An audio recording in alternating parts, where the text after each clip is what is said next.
Hello everyone, this is Terry for terrythetutor.com going over my Intermediate Algebra Chapter 3 practice test. You, depending on what book you have, may not have it in Chapter 3, but I'm sure a lot of the concepts are the same. What we're going to be doing is going over each question step by step, and I've already begun number 1. I thought I was recording and I wasn't. So I erased the answers already.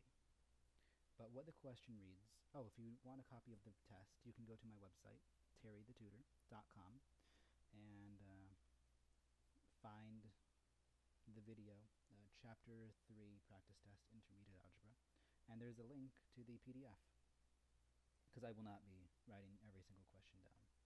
I have a piece of paper in front of me. I printed it out. Alright, so let's jump into number 1.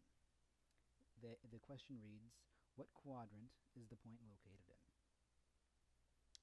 Well, depending on what we know about quadrants, we can determine what point, where the point is located, what quadrant.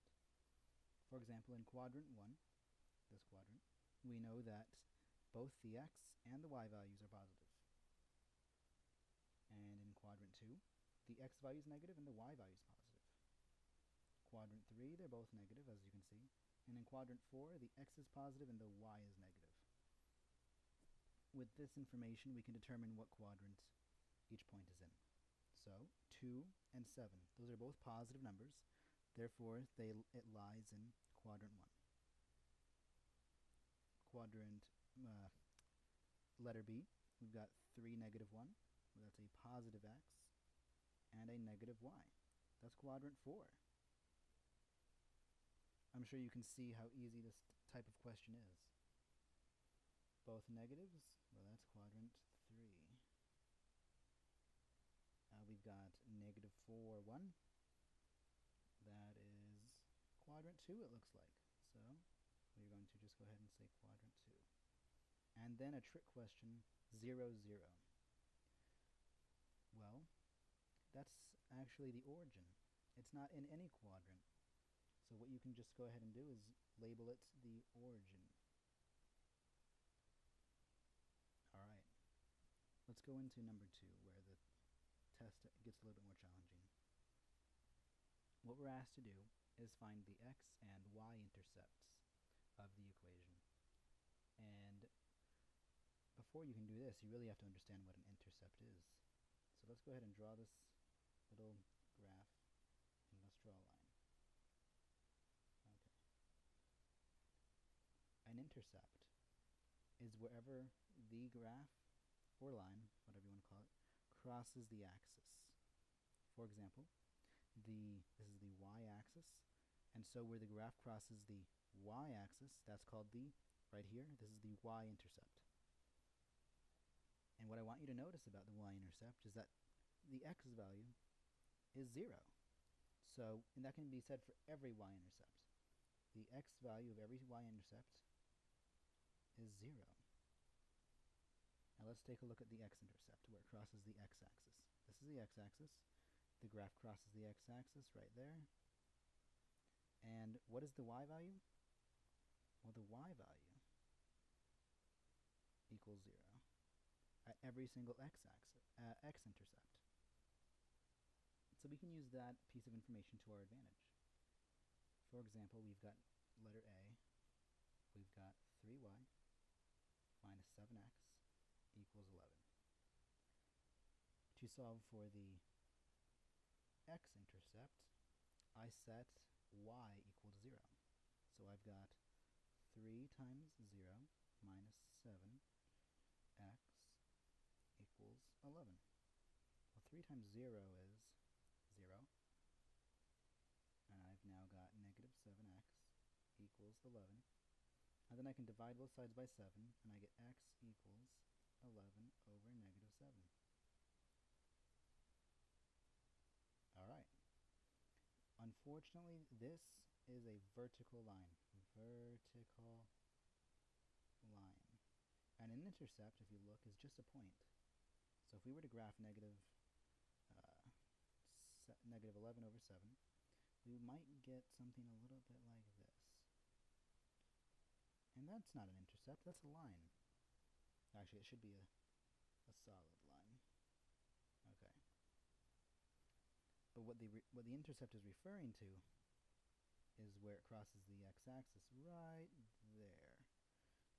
And so what we can do is we can just turn this into a point, because that's what an intercept is, by saying, well, what's my x value? That is negative 11 over 7.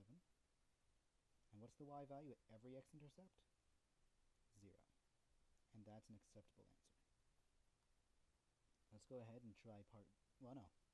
I almost jumped the gun. We've only found the x-intercept. Now let's find the y-intercept. Finding the y-intercept, we set x equal to 0. So we can say 3y minus 7 times 0 equals 11. And 7 times 0 is 0, so we get 3y equals 11.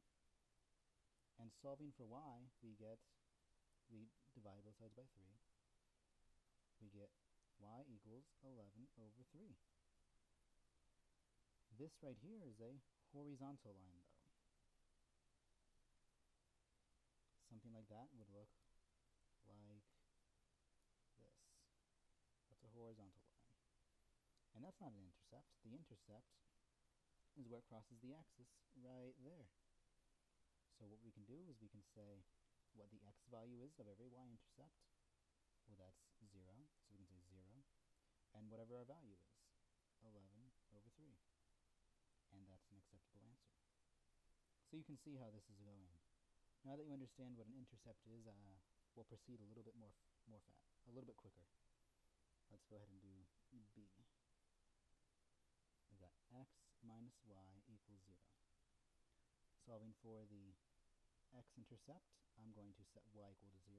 So I've got x minus 0 equals 0, or x equals 0. If I were to add 0 to both sides, then 0 plus 0 is still 0. So I've got x equals 0. But again, that's the line, so let's go ahead and give the point of the y-intercept. Of the y value, because so we've got the x value is 0, and the y value every time is 0. Now let's go ahead and use let's find the y-intercept by setting x equal to 0. So we get negative y, 0 minus y equals 0. Or negative y equals 0. Or we can divide both sides by negative 1. And we'll get, what is 0 divided by negative 1? Well, that's 0. So we've got y equals 0. And so what's the point? Well, the point of any y-intercept, the x value is 0.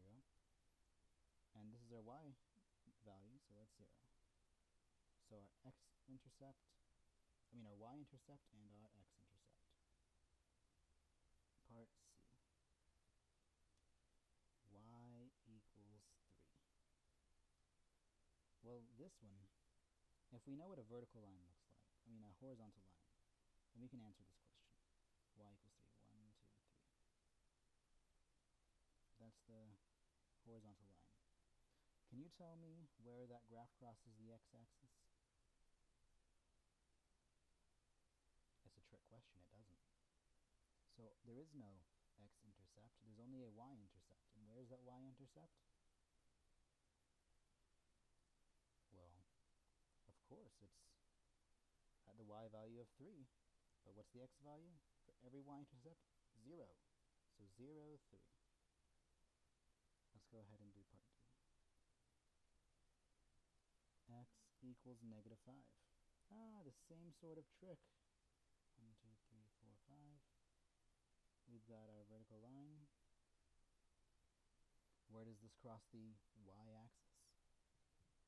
Well, it doesn't. And so the x-intercept is negative 5, 0, because that's the y value at the x-intercept, since there is no y-intercept. Alright, letter E.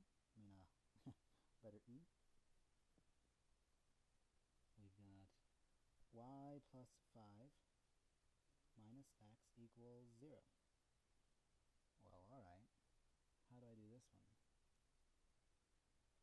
Well, the same way I've been doing them. Let's go ahead and set y equal to 0 to solve for my x-intercept. So I've got 0 plus 5 equals negative x. Whoops. 0 plus 5 minus x equals 0. So I add x to both sides, but I get 5 equals x. Of course, that's a line, so the x-intercept is 5, 0. Now let's go ahead and find the y-intercept. We've got y plus 5 minus 0 equals 0, or y plus 5 equals 0. Subtracting 5 from both sides, we get y equals negative 5. Or, the correct answer is 0, negative 5. Good. Part E, did we already do? Now let's do F. Again, if you haven't attempted this on your own, then watching the solution video will not help you too much. So please attempt to do these on your own. So we've got 6x plus 5y equals negative 13. Whoops, let's make that big again. Okay, so solving for the x-intercept, I've got 6x plus 5 times 0 equals negative 13, or 6x equals negative 13, or x equals negative 13 over 6, which is negative 13 over 6, 0. Now let's do the y-intercept, which is 6 times 0 plus 5y equals negative 13, or 5y equals negative 13, or y equals negative 13 over 5, which puts us at 0, negative 13 over 5. Good. Okay, that finishes number 2. Let's go ahead and jump into number 3.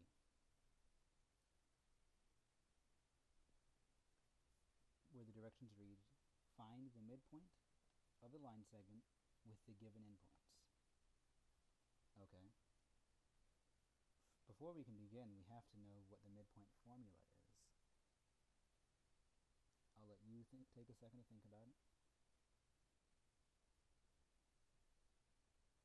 Alright.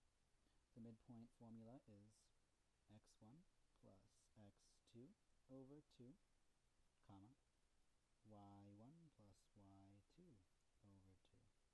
And that's just how you find the midpoint if you're given 2 endpoints. So let's start with number 1. Letter A, excuse me. We've got the endpoints 1, 1, and negative 1, 1. Well, let's go ahead and label these. We've got x1, y1, x2, y2, and then we go ahead and plug it straight into the formula.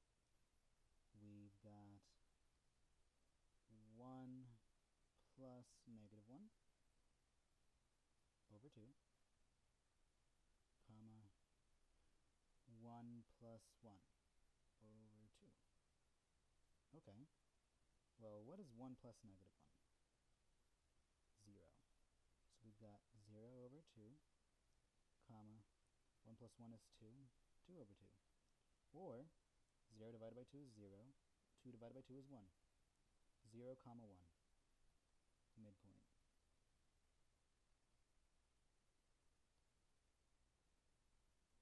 Let's go ahead and try letter B. We've got 4, negative 3, and negative 2, 2. Okay, well, I'm sure everyone knows the midpoint formula, so we can just go ahead and plug it right in. So we've got, let's open it up, we've got negative 2 plus 4 over 2, comma, 2 plus negative 3, 2, comma, well, close parenthesis. Negative 2 plus 4 is positive 2, divided by 2 is 1. 2 plus negative 3 is negative 1, divided by 2 is negative 1 half. That's the midpoint. Part C. We've got 1 half, 1/3, and negative 1 half, negative 2/3. Interesting. Well, let's plug it right into our formula. We've got negative 1 half plus 1 half over 2, comma, negative 2/3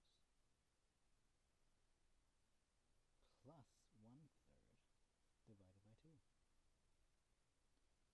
Well, we've got negative 1 half plus 1 half. Well, that's 0. 0 divided by 2 is 0. Now we've got 2/3. Whenever you add fractions, as long as they have the same denominator, you can just add straight across.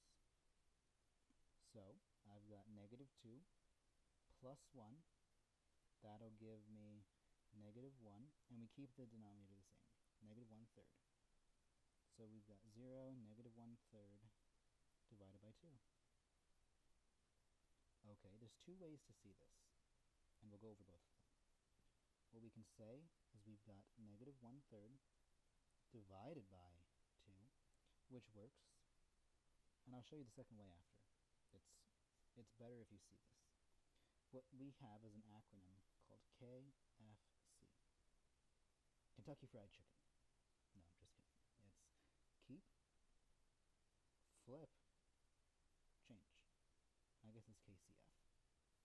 So this is 2 over 1, which is what makes 2. So we're going to keep this. We got negative 1/3. We're going to change this to multiplication, and then we're going to flip this to make it 2. No, it's going to make it 1 over 2. And then to multiply fractions, you just go straight across. So that gives me negative 1 over 6. Okay, so our answer is negative 1 over 6 for the y value. I guess I shouldn't box that. Okay, so that's one way to do it. That's one way to solve this thing. Another way is to look at this. Let's go ahead and give it a different color. Blue over 1. Okay. So what you can do is you can quickly multiply 3 over 2. Well, 3 times 2. And then you can multiply negative 1 and 1. And if you do that, you'll get negative 1 and 1. Well, that's negative 1. Done. 3 over 2. 3 times 2. Well, that's 6. Voila. Whichever one works best for you. If you're still learning, I'd probably advise the KFC method. So our midpoint would wind up being 0, comma, negative 1 over 6. Let's go ahead and start part D. That one looks challenging. We've got 5 over 3, 7 over 3, and 10 over 6, 14 over 6.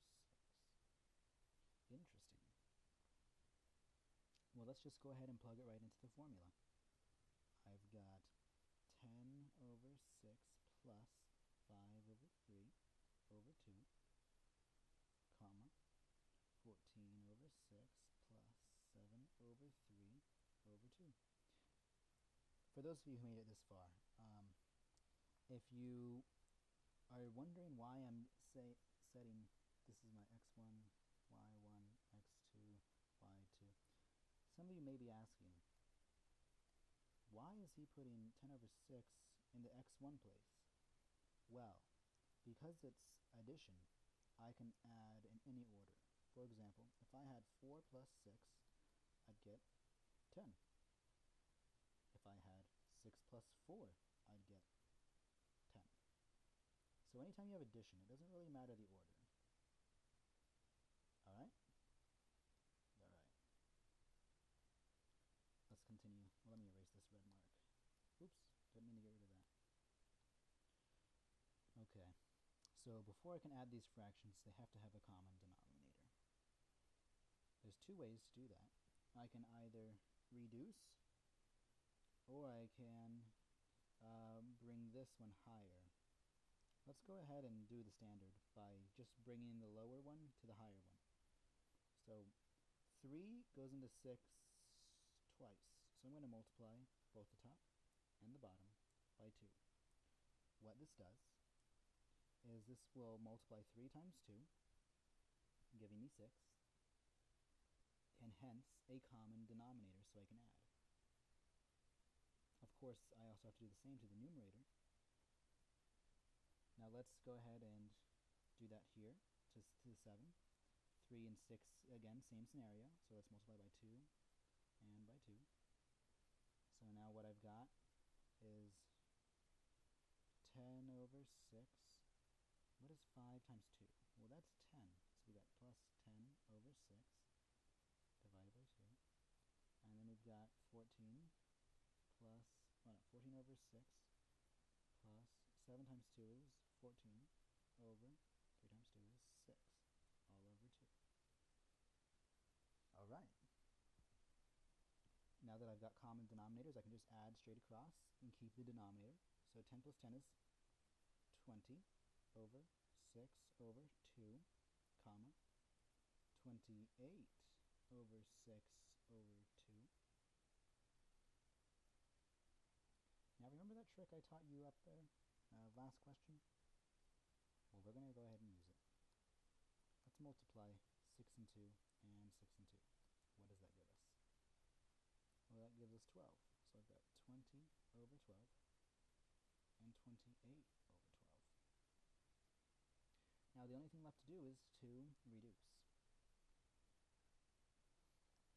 A 2 goes into both of these. A 2 goes into both 20 and 12. So I'll go ahead and pull out a 2. I factor 20 and I'm left with 10. And I factor 12. A 2 out of 12 and I'm left with 6. And then I go ahead and I factor 28. I'll pull out a 2 and I've got 14. And I pull out a 2 of 12 and I got 6. So these 2's cancel. 2 divided by 2 is 1. 2 divided by 2 is 1.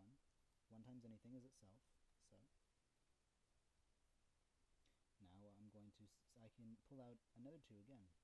So I've got 2 times 5 over 2 times 3.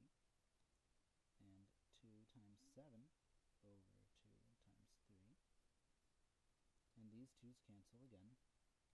And my final answer will be 5 over 3, comma, 7 over 3. That's our final midpoint. That one was a lot of work. But that's okay. Let's jump right into number 4. 4. Our instructions read, decide whether each pair of lines are parallel, perpendicular, or neither. Okay, so for part A, we've got a line passing through, and here's the ordered pairs, 3, 6, and 7, 8, and another line, line 1, here's line 2. We've got -6, 4, and 8, 5. Alright. When it comes to parallel, perpendicular, or neither lines, the only important thing is slope. So what we're going to do is we're going to observe we're going to try and find the first line's slope.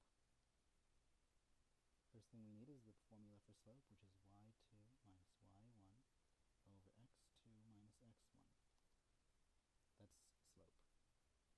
So I'm going to say x1, y1, x2 to see that I've got, for this one, I've got 8 minus 6 over 7 minus 3 is 7 minus 3. Okay. So that's 2 over 4. 7 minus 3, is that 4? It is.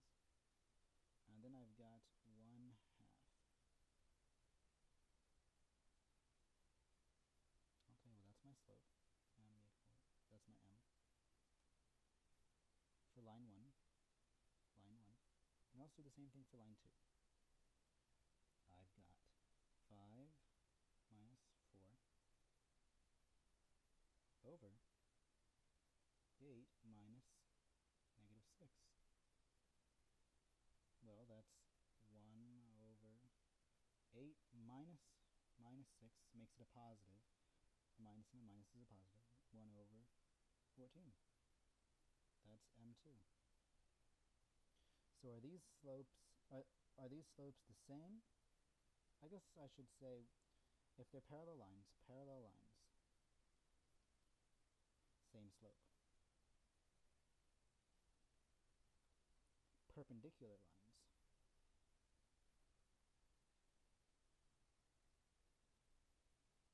they have negative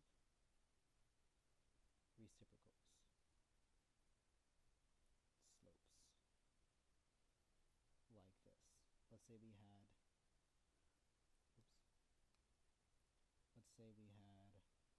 b over a. Well, a perpendicular line would have negative a over b. Okay? And neither is if there's no correlation. So let's look. Well, they're not the same. They're both positive, so they can't be perpendicular. So the answer is neither. Let's go ahead and try letter B. We've got y equals 4x plus 12 and 36 plus 4y equals negative x. Okay. Well, what form of a line can I determine the slope in? Well, slope intercept, which looks like this: y equals mx plus b, if you didn't know. So my goal is going to be to get both of these lines into slope-intercept form and then identify their slope. For example, this line is already in slope-intercept form, and my slope, m is my slope, so here's my m, with the 1 next to x, so my slope is 4.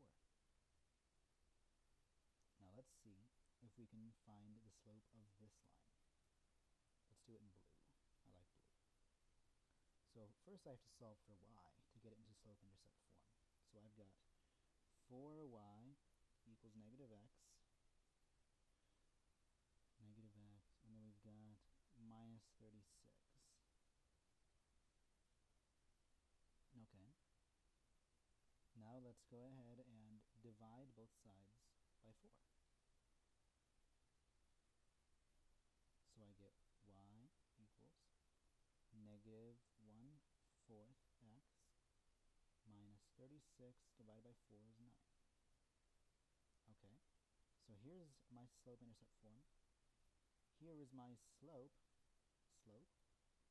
So this m is negative 1/4. So are they the same?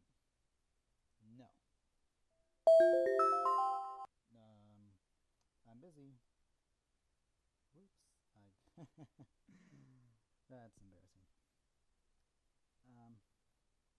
I meant to hit decline. Anyway, what we're doing is we're going to determine if they're parallel, perpendicular, or neither. And these are not parallel, they're not the same, but their slopes are negative, meaning opposite. One is positive, one is negative, and they're reciprocals. So they happen to be, what is a reciprocal? A reciprocal is, let's say I did 2 over 1. Well, the reciprocal of that is 1 over 2. these are perpendicular.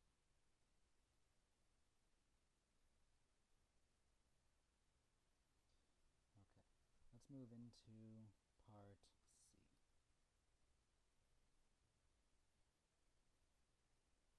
C. We've got 1/2, 1/3, and -1/2, -2/3. Okay, let's go ahead and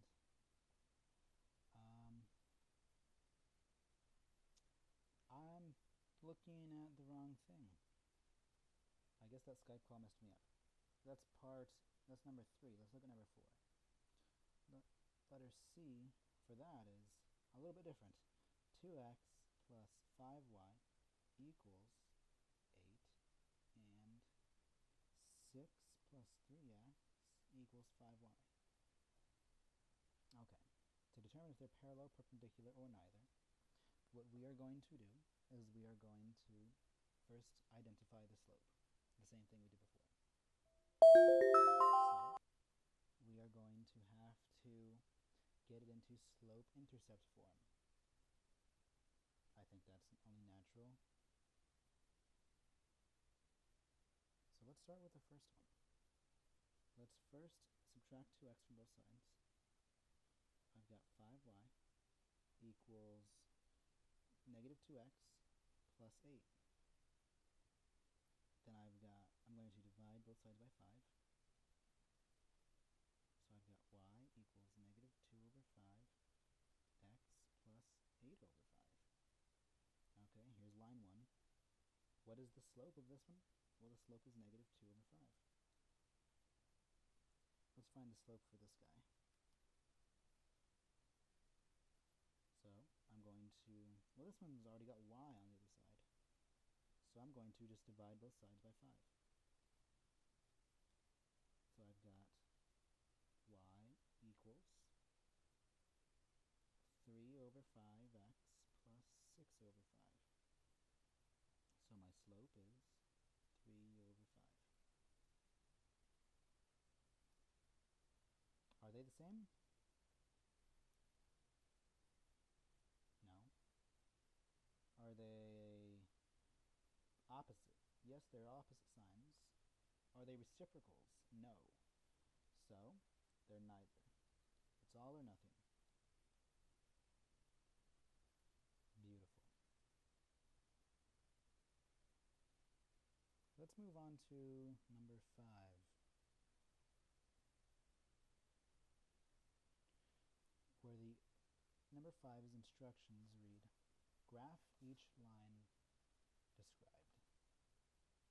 Okay, so we've got number 5. We're asked to graph. So we've got letter A. Graph through 0, 0 with a slope of 1. Alright. Well, let's go ahead. Let's pull up some graphing tools. Graphing. This will be fun. Whoops, where'd it go? There we go. Okay, so let's draw some tick marks.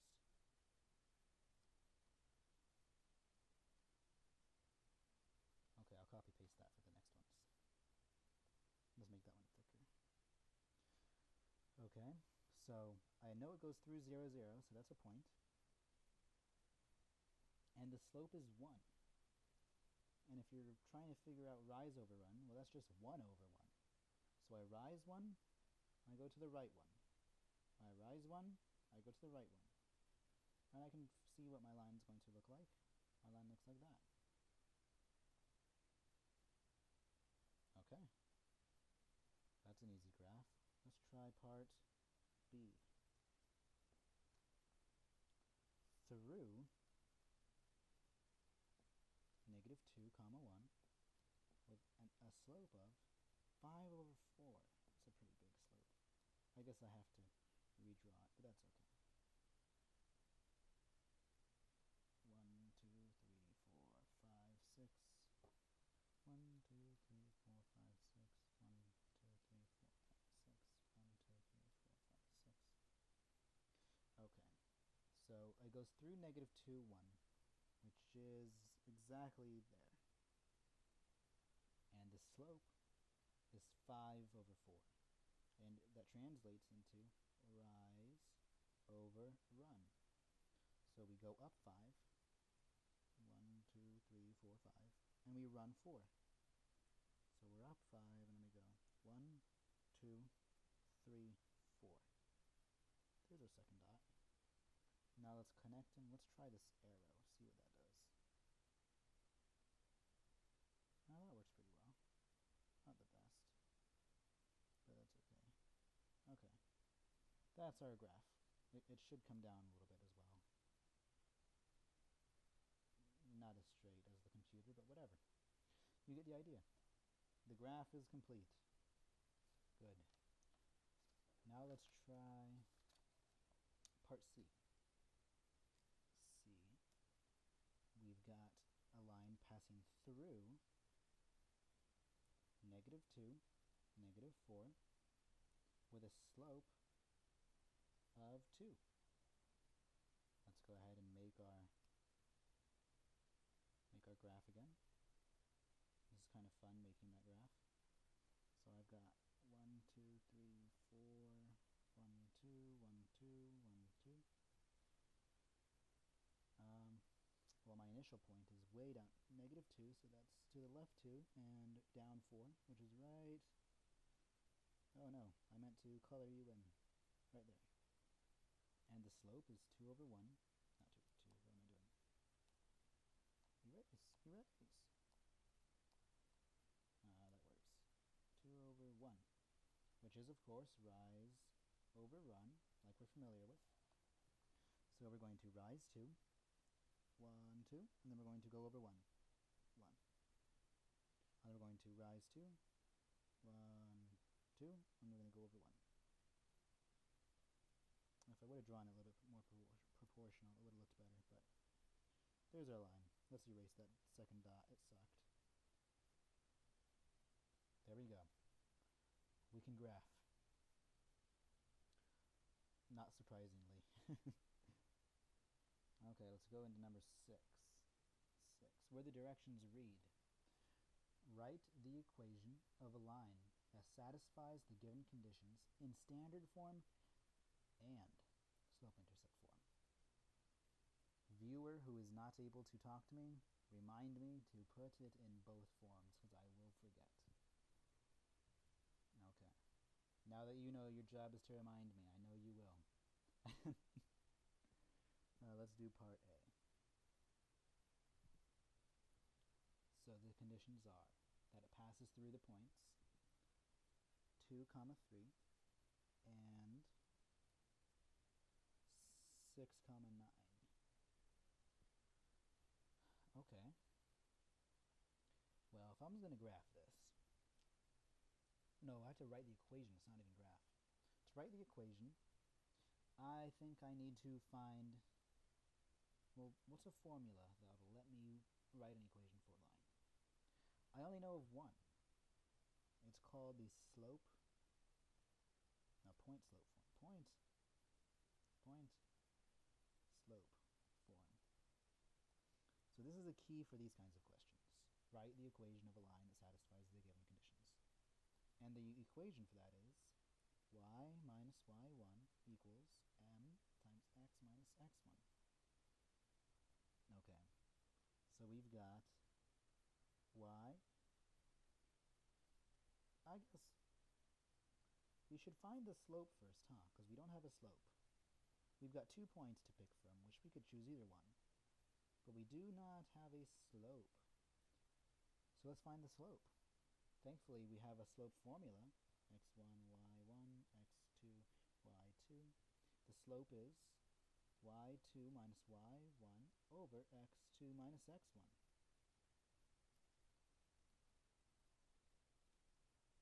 So we've got 9 minus 3 over 6 minus 2, and that is 9 minus 3 is 6 over 4. I can factor out a 2 from both of them, so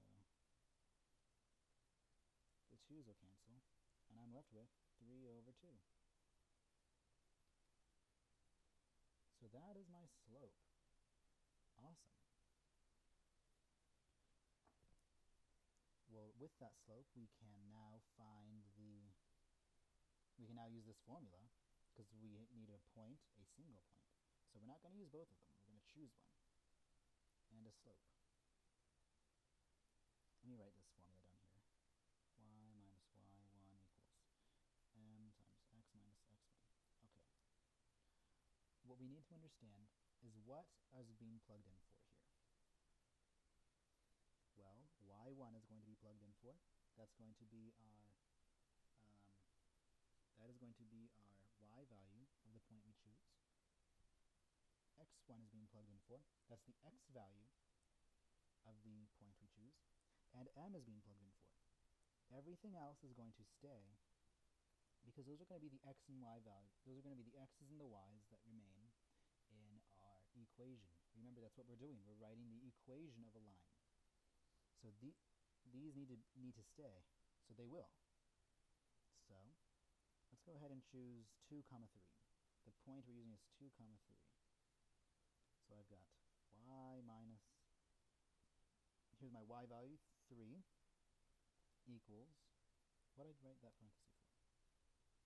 Equals 3 over 2 times x minus 2. All right. Using my distributive property, I distribute the 3 over 2 into both. So I've got y minus 3 equals 3 over 2x minus 3 over 2 times 2. Well, if we've got 3 over 2 times 2, these 2's will cancel. And we've just got y minus 3 equals 3 over 2x minus 3. Now let's add 3 to both sides. And I get y equals 3 over 2x. Is that correct?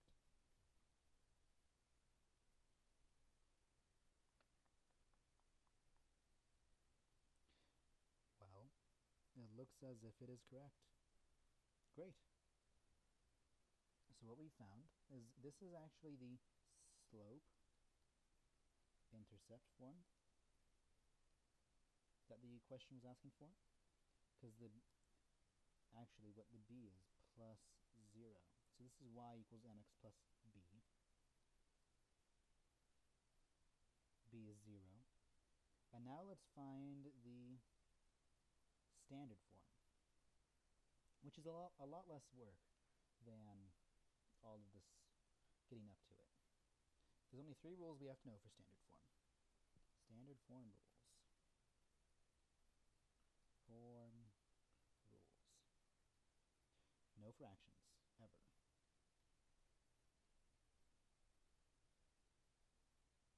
X cannot be negative. X can't have a negative coefficient.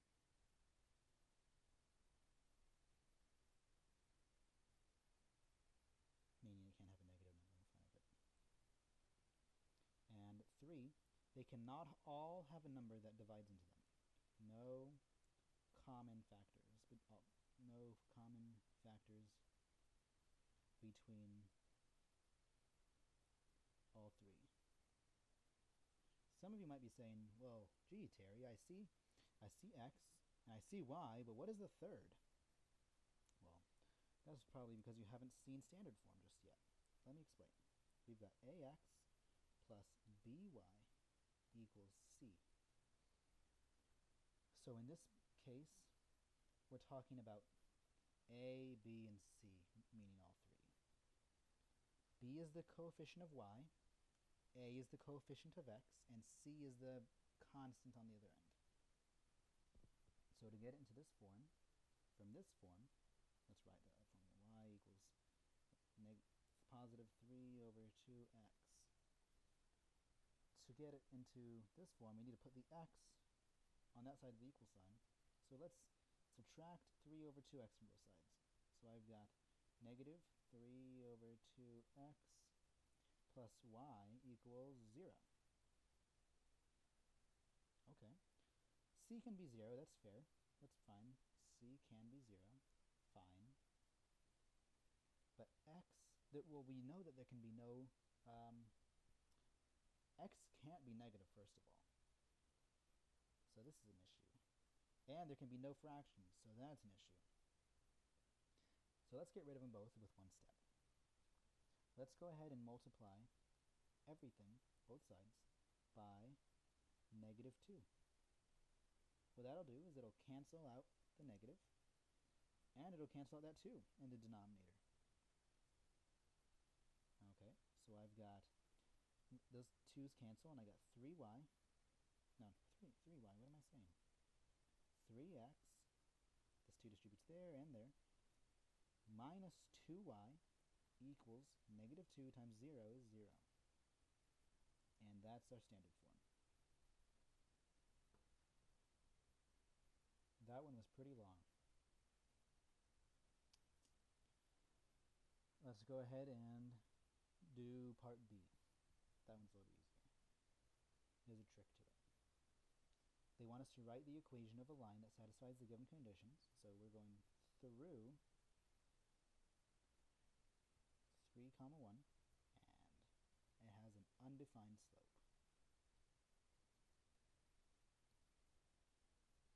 Alright, let's see how long we've been recording. Not too long. Only 40 minutes. Let's minimize you again. Undefined slope. Well, what we have to do is think. I know, that's so hard. Just kidding. What do we know about undefined slope? How does that relate to us? Well, earlier on we learned about vertical lines. And we learned that vertical lines had undefined slope. So we know that this is a vertical line. Now, what does the equation of a vertical line look like? Well, it's usually x equals some number. Usually, it's the same. Usually, it's the x value. So, if we know it goes through 3, 1, well, let's imagine this is 1, 2, 3, and then 3, 1 is right there. If it goes through right there, what is our x equal to? Well, the answer is x equals 3. That is actually both slope intercept and standard form. Both. So remember that. Whenever you've got one variable eliminated, namely the y, then you can just go ahead and do that for both. Alright. That was easy. Quick and painless. And conceptual. Let's go ahead and do C. Through negative 1, 4, parallel to y minus 14 equals negative x. Well, what is parallel telling me? Parallel is telling me that they have the same slope. So I need to find out what the slope of this line is. How do I do that? I need to find out what the slope of this line is, so I can find out the slope of my own line that I need to make. I can do that by getting into slope intercept form. So I'm going to solve for y. I get y equals, I add 14 to both sides, and I get negative x plus 14. My slope, m, equals negative 1 over 1, or negative 1. Because there's an imaginary negative 1 in front of the x. Yes. Both of those answers are acceptable. Now, let's go ahead and use that y minus y1 strategy. That nice little formula. And plug it into this. And we'll be done. So we've got y minus 4 equals negative 1 times x minus 1. Well, the first of all, minus 1, y minus 4 equals negative 1, x, that's going to be a plus, so plus 1. Now let's go ahead and distribute this plus negative 1 into both of those. And so we'll wind up with y minus 4 equals negative x minus 1. Now let's go ahead and add 4 to both sides. Plus 4, so I've got y equals negative x plus 3. Well, that's slope-intercept form. Slope-intercept. What's standard? Well, let's add x to both sides. So I add x. So I've got x plus y equals 3. And that's standard form. So we got both of them really fast. Standard. Once you know the standard form rules, it's cake. Alright, we're coming up close to the end of number 6. D goes through 4, 5 and perpendicular to x plus y equals 4. What do we know about perpendicular lines? We know that their slopes are opposite reciprocals. So, first I need to find this line's slope so I can find the slope of the line I'm going to make. I can do that by putting it into y equals mx plus b form. So I subtract x from both sides, and I get y equals negative x plus 4. So this slope is negative 1. So the slope that I want to focus on is actually going to be positive 1. Well, this is negative 1 over 1. So the negative reciprocal, well, the opposite reciprocal would be positive 1 over 1. So that is, the slope I want is positive 1, or positive 1 over 1. Same idea. That's my slope. So let's go ahead and do that same process. Y minus y1 equals m times x minus x1. And I've got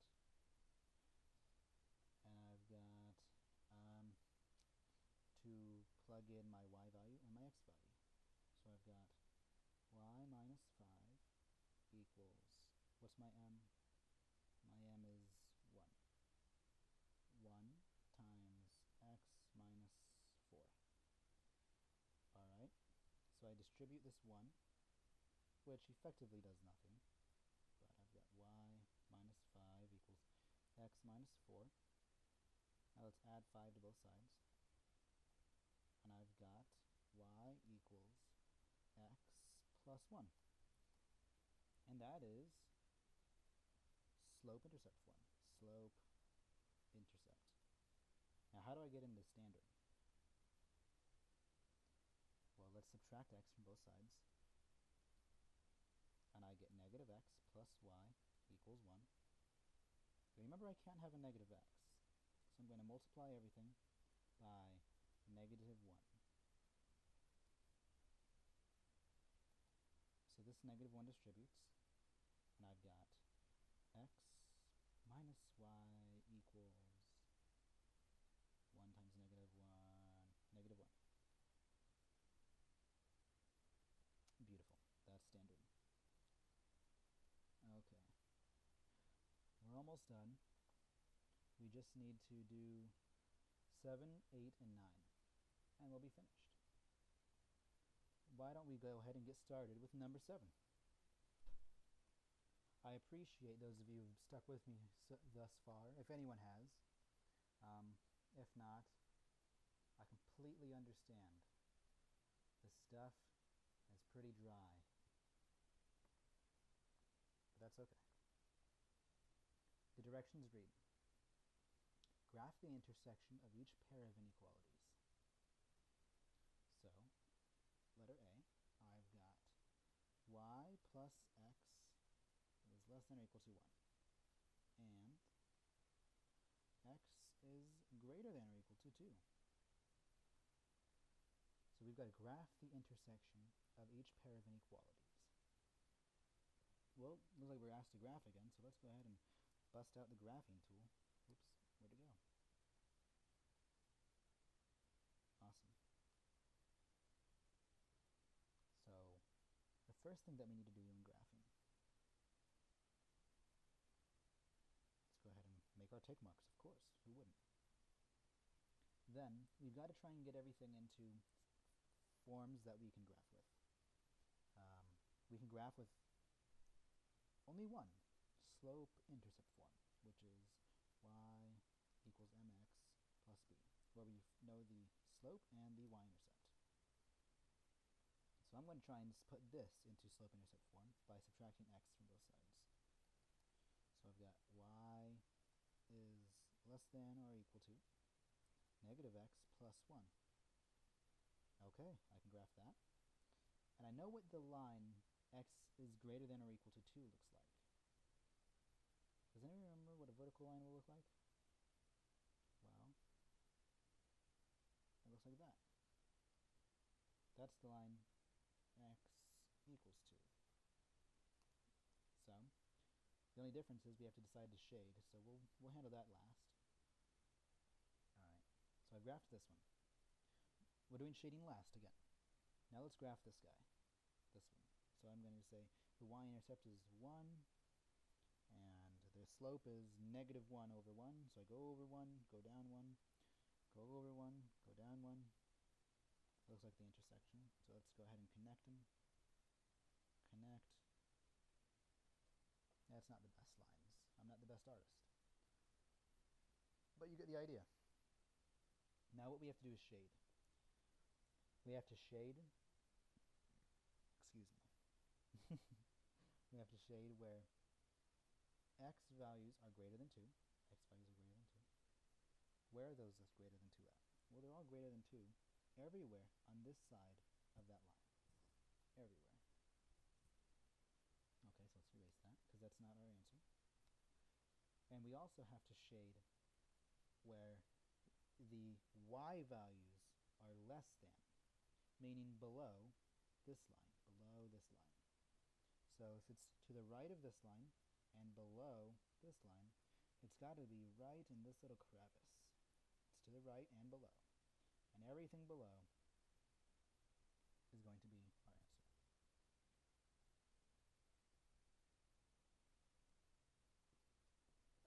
Awesome.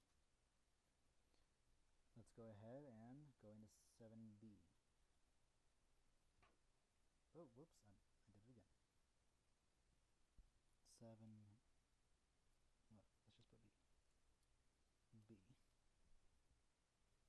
We've got y is greater than or equal to 4 over 3 plus 3, and y is less than negative 2. So let's go ahead and draw our graph. Oh, I think that's what destroys it. Me moving. Got black still, okay.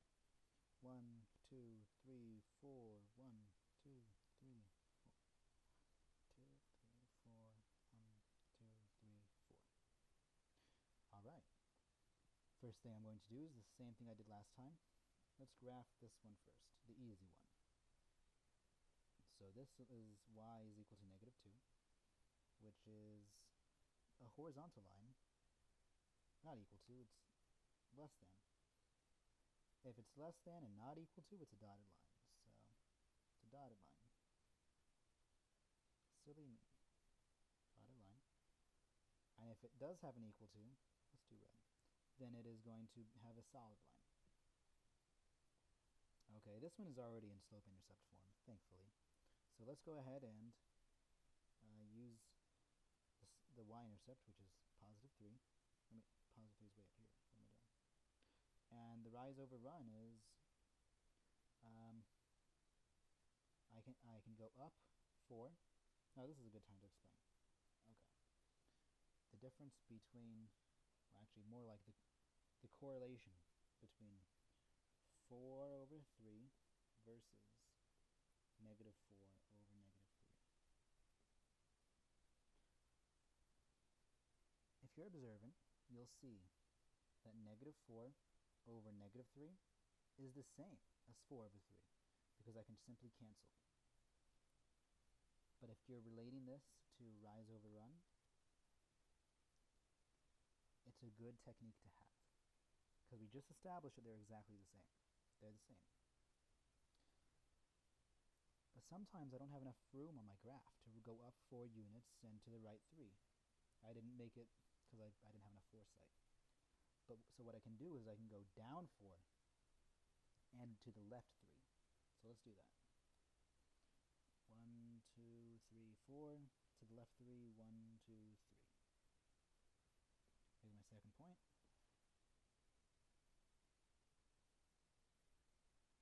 There's their intersection. And now we have to decide where to shade. Well, it needs to be greater than this line, so it needs to be above. And it needs to be less than this line, so it needs to be below. So it's going to be right in this little corner. If these were to extend, it would be right there. It needs to meet both conditions, but cannot only meet one. So it meets both and not only one. All right. Let's go into part C. We've got 3x minus 2y is less than 5, and x is greater than 5. It looks like 25. It's not 25. It's less than. Okay, so first thing to do is, actually let's put this into slope-intercept form first.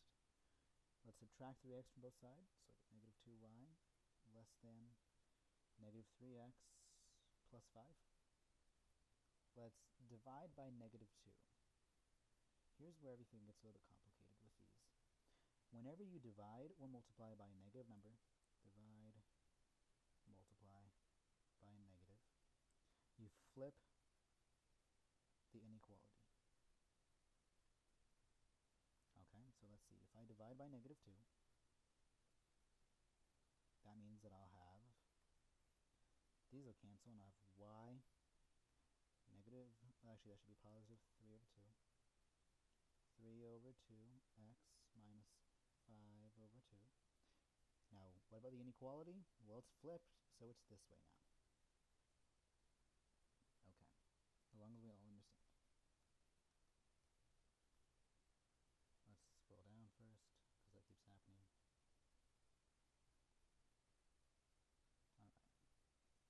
Alright. Let's use a bigger one. Erase.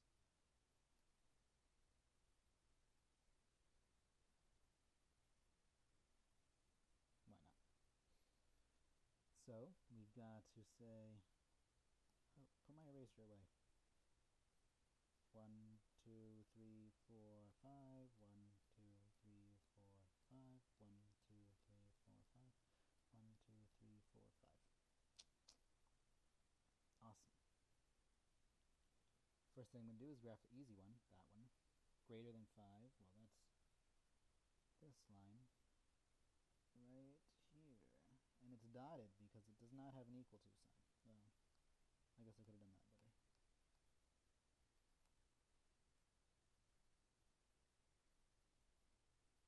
There it is. And of course the arrowheads, it goes on forever. Now let's graph this one. It is y-intercept of negative 5 over 2, which is about 2.5.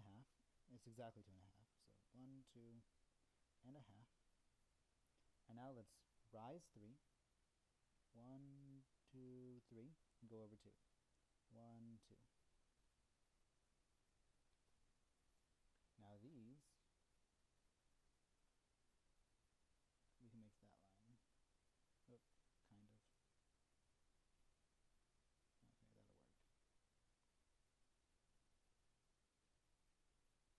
Okay, that'll work. There's our line. Okay. Arrowheads, of course. They do matter. So, we've got to decide on the shading now. Oh, my gosh. It's supposed to be dotted. Let's see if we can change the eraser. Eraser. Medium eraser. It's a dotted line now. It's a dotted line. Beautiful. beautiful dotted line. With that said, now we've got to decide where to shade, like I said. So we need to shade above this blue line, which is going to be up here, and we need to shade above, we need to shade where the x values are greater than 5, which is to the right. So it's going to be everywhere in this corner. Actually, it gets very big very fast, but you get the idea. That's where the shading is. Alright, let's go on to number 8. The directions read, decide whether each relation is a function. Give the domain and range. Alright, so for letter A, we've got a graph that says x, y, 3, -1, 5, 6, 3. And 16, 11, 5, 3, -2. So the first thing we have to do is determine whether or not they're a function. You can do that by remembering that what makes a relation a function is if there's no repeating x values.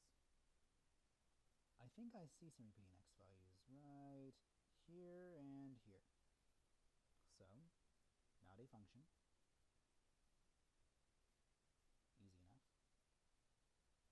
Now let's see, what is the domain and range? The domain are all the x values, and the range are all the y values. You just got to use set notation. So I've got my x value is 3, -1, 5, 6, and that's it. Remember, set notation does not have any redundancy, so you don't write the same number twice. But you don't even have to write them in order. What's the range? 16, 11, 5, 3, -2. There it is. These are everything we need. Let's look at part B. We've got two little bubbles, and it says 2, 1, 5. And then we've got another bubble that says 6, 11, 3. And they connect in this manner. I guess that should connect, huh? Okay. So we assume that the first bubble is x values and the second bubble is y values. I see that this 2 does not correspond to more than one y value. So it is a function. Function. Yes. If this 2 were to sprout off to both, then it would not be. Okay. So what's the domain? The domain is 2, 1, well, I guess I should write it side by side. 1, 5. That was easy. And what's the range? 6, 11, 3. Alright. Part C. This one's a graph. We've got a circle, 1, 2, 1, 2, 1, 2, 1, 2. Got a circle. I guess that's a horrible circle. Okay. And we've got to decide domain and range. Well, the domain is everywhere that the graph exists. From where to where does the graph exist? On the x-axis. Well, the graph begins existing right there. And it goes up, but again, we're only relating x values. And then it comes down, and then it stops existing right there. That's supposed to be the x value 2. So the domain, if it begins existing and includes -2, then we can, this bracket equals includes. Parenthesis, not include.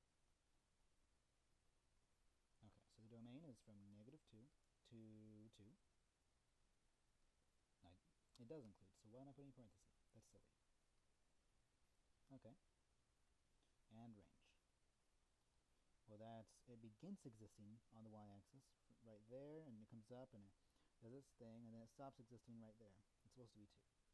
So it begins at -2 and ends at 2. Some of you may have seen something like this, where it's like negative infinity to infinity, and they put parentheses. The reason why they put parentheses on infinities is because you cannot actually reach infinity. It doesn't include it, because infinity is not a real number. It's simply a concept. Okay. Now our last question, with 6 parts, not too bad. Number 9. We're told that f of x equals 2x minus 4 and g of x equals negative 2x squared plus 3x. And then we're just thrown right in. They say, find the f of 0. F of 0. What does that equal?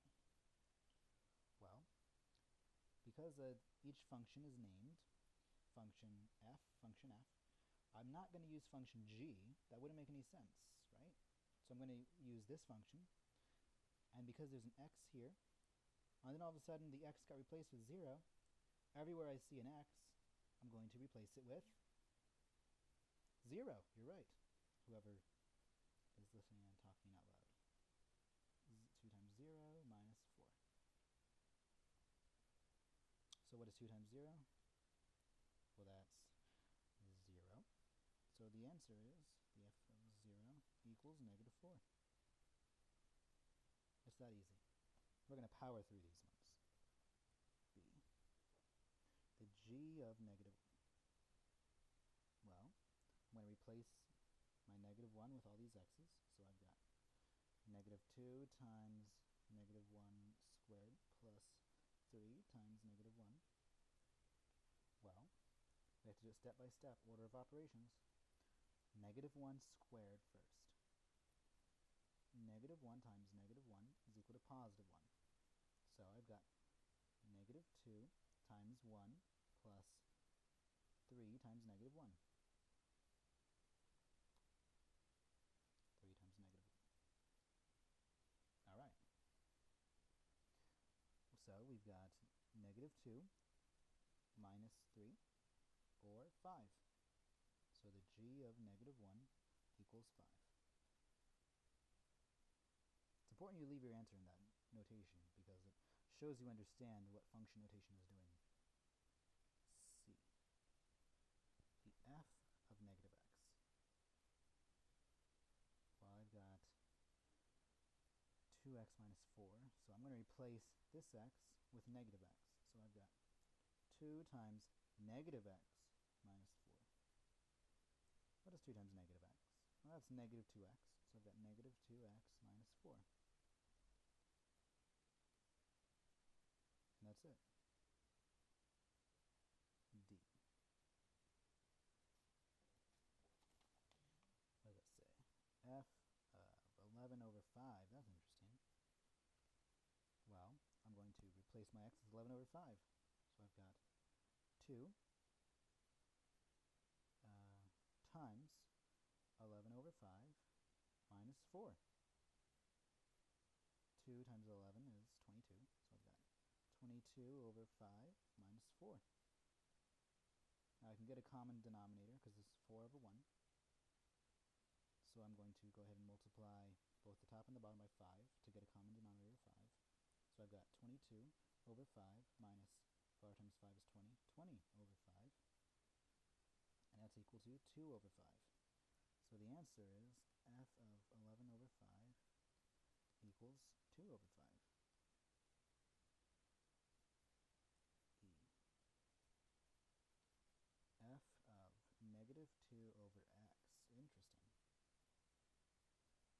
Well, that's equal to, we've got 2 times negative 2 over x minus 4.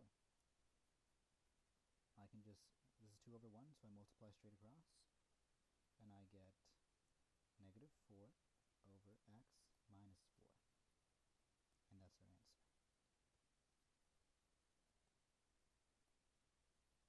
Because we can't reduce that anymore. And f.